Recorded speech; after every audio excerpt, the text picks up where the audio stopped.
Hello friends welcome back to my channel Sunita लाइफस्टाइले तुम्हादेर जानाई अनेक अनेक स्वागत। तोमरा सबाई केमन आछो? आशा करी तोमरा सकलेई भालो आछो। आमराओ सकलेई भालो आछि। आजके आमी तोमादेर साथे आमार एई सुनीता लाइफस्टाइल चैनेले एकदम नतुनत्व एकटा रेसिपि निये एसेछि।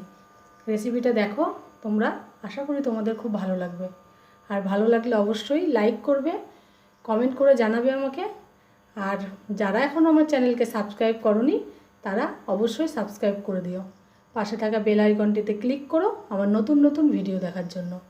আর যাদের ভালো লাগবে অবশ্যই তারা আমার ভিডিওটা শেয়ার করো। আর চলো আমরা দেখে নিই আমি কিভাবে রেসিপিটা বানালাম।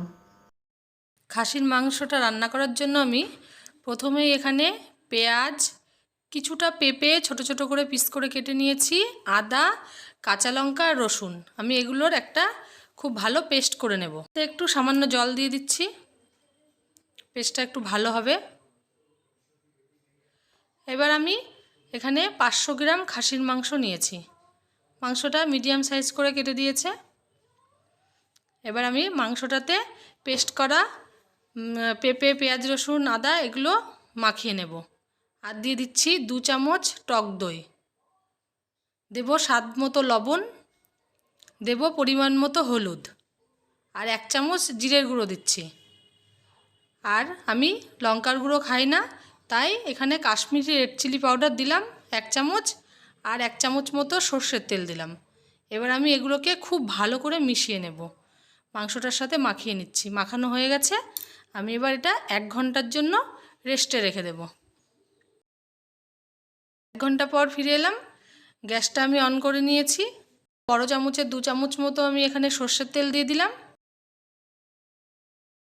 তেলটা গরম হয়ে গেছে, আমি একটা পেঁয়াজ কুচিয়ে নিয়েছি, বড় পেঁয়াজ। পেঁয়াজটা আমি লাল লাল করে ভেজে নেব। পেঁয়াজটা লাল লাল হয়ে গেছে। এবার আমি এতে একটা টমেটো কেটে রেখেছি, টমেটোটা দিয়ে দিলাম। টমেটোটাও হালকা আমি ভেজে নেব পেঁয়াজের সাথে।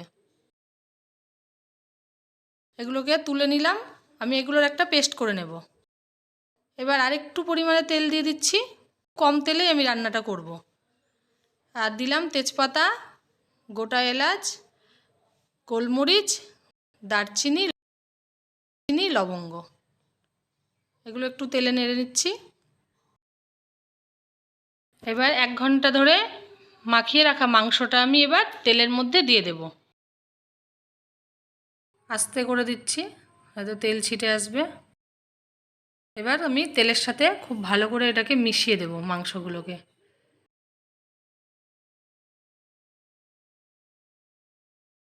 বাটিটা ধুয়ে আমি সামান্য পরিমাণে জল দিয়ে দিলাম। খুব ভালো করে আমি মিশিয়ে দেব। এবার আমি এখানে ঢাকা দিয়ে দিচ্ছি। ঢাকা দিয়ে আমি 20 মিনিট রেখে দেব। 20 মিনিট পর ফিরে এলাম। দেখো মাংসটা অনেকটাই কষানো হয়ে গেছে। এবার আমি পেঁয়াজ আর টমেটোটা যে ভেজে পেস্ট করে রেখেছি ওটা দিয়ে দিচ্ছি।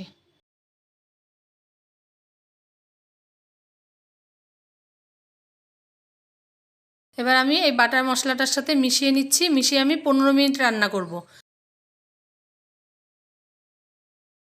15 মিনিট পর দেখো মাংসটা আমার সেদ্ধ হয়ে গেছে। আমি এতে একটু জায়ফল, জয়িত্রীর গুঁড়ো দিয়ে দিলাম, এটাতে খুব ভালো একটা সেন্ট আসে। দিয়ে আমি 5 মিনিট কষিয়ে নিচ্ছি। কষিয়ে নেওয়ার পর এবার আমি লাস্টে দিয়ে দেব একটু পরিমাণে গরম মশলা। গরম মশলাটা দিয়ে আমি ভালো করে মিশিয়ে একদম আমার রেডি। দেখো খাসির মাংস কষা। খুব কম তেলে আমি রান্নাটা করলাম। তোমরা ভিডিওটা দেখো, আশা করি তোমাদেরও খুব ভালো লাগবে। এই রেসিপিটা রুটি, পরোটার সাথে দারুণ লাগে খেতে। তোমরা ট্রাই করো অবশ্যই।